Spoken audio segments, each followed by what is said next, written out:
était un personnage effectivement célèbre, qui est toujours célèbre à La Réunion. Elle était poétesse, chansonnière, et c'est un personnage qui a vécu durant la première moitié du XIXe siècle. Elle est morte en 1864.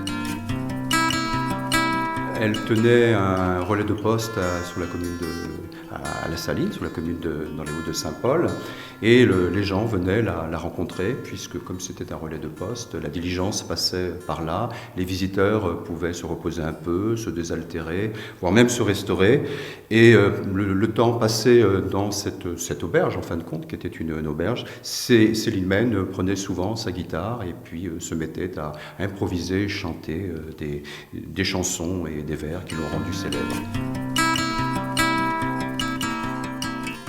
Dans ces vers, effectivement, on voit une liberté où Célimène aime s'amuser, utiliser des tournures à la fois en français et à la fois en créole.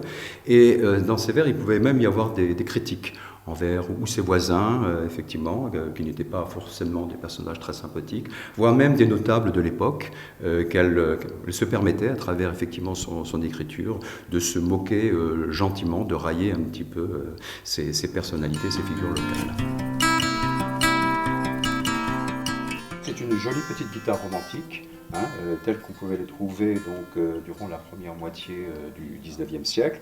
Donc une facture qui peut tout à fait correspondre aux instruments qui étaient fabriqués à cette époque-là. Vous voyez que c'est une guitare beaucoup plus petite par rapport à la guitare actuelle ou à la guitare classique, avec des motifs décoratifs, notamment ici pour le cordier, où vous voyez des moustaches qui sont sculptées.